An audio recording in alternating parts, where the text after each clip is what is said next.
Welcome to Dive On, a new program dedicated to underwater journeys. I'm Chiara, and together with Carlo and Luca, I'm going to bring you to the most beautiful destinations in the world. Are you ready to dive with us?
Although we're heading towards Sudan, we can't help but stop over at Cairo, the largest African metropolis, a cultural and economic center, an ideal link between the Mediterranean and our destination, the Red Sea. Built on the banks and the islands of the Nile, on the south side where the river branches off to its huge delta, Cairo has two souls and two faces. During our journey, we'll be accompanied by Kuda, the local guide.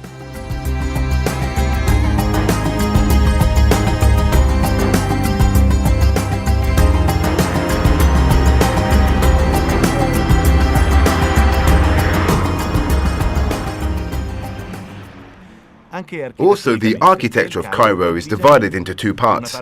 The west part, built after the Paris of the 19th century, that has structures with wide avenues and large spaces, and also the ancient part, which spreads out into these small and crowded alleys.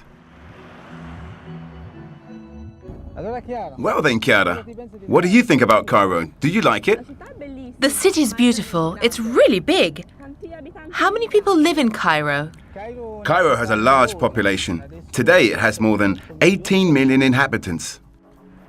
Cars and carts, Western and Arabic clothes. Cairo is a crossroads of the past and the present, where East meets West. This to my right is the City of the Dead, right? That's right, it's the City of the Dead. And on the hill, you can also see the famous Mosque of Cairo, the Muhammad Ali Mosque. That one up there? That's correct, the one up there with the domes and the minaret. Can you see it? It's beautiful. It's very beautiful. It's a famous neighborhood of Cairo.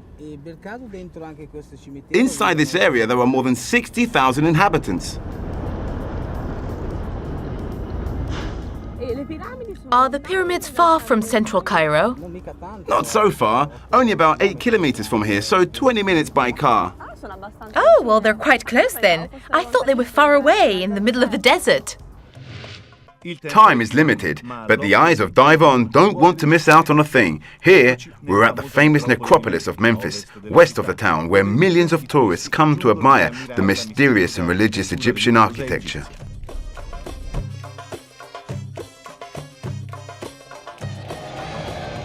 With the pyramids looking towards the sky and the stars, the ancient Egyptians celebrated the immortality of their civilization, This is the reason why the pyramids weren't built by slaves, but by free citizens.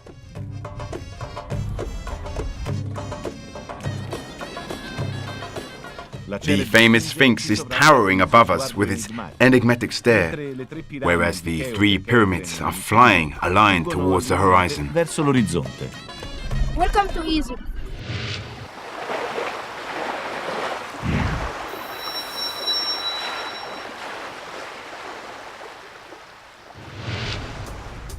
It's the crack of dawn at Port Sudan, and the Elegante is ready to cast off the mooring ropes.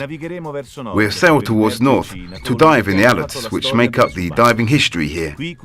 Here, Cousteau built the Pre-Continente II, an underwater village where his divers lived for a month.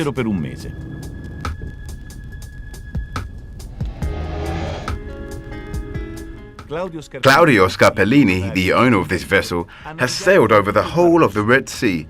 Enthralled by the wild beauty of this place, he decided to stop in Sudan. He will be the one to guide us on this adventure. Everything is ready. All we have to do now is explore what's left of this mythical Pre-Continente II. At last we've set off for our underwater adventure in Sudan. Captain, have we arrived yet? We're just about to moor. On board with us, there is Claudio, the owner of this caique. Let's go and meet him. Hi, Chiara.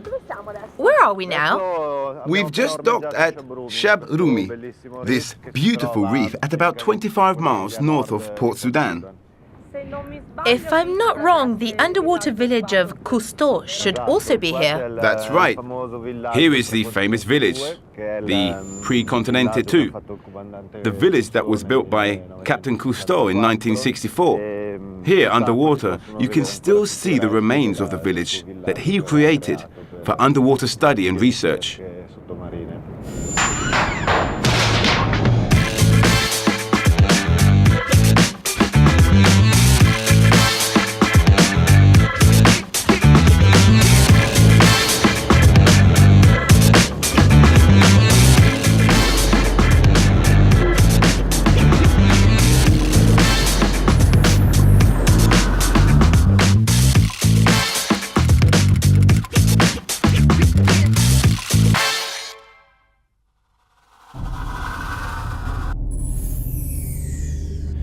At last, we're underwater. A plunge into underwater history. We come upon a shred of bathyscaphe with a form of a hedgehog, the umbilical cord with the land, and the underwater village where Cousteau and his divers managed to live for almost a month, carrying out experiments and observing the fish in their natural habitat. A stingray lying on the seabed seems to be waiting for us.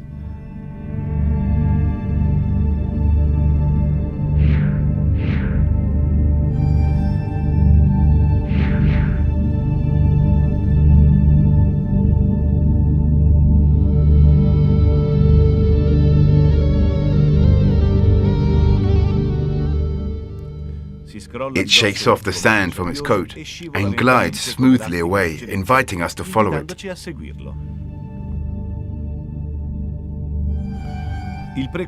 Pre-Continente II has already been colonized by underwater fauna. The coral descends like lianas from the metal walls, whilst a shower of glassfish glide through these silent caves.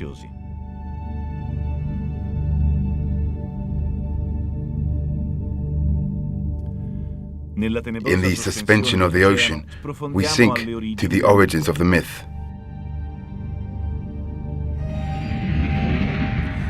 We descend along a vertical wall where a splendid umbrella coral plays with the light.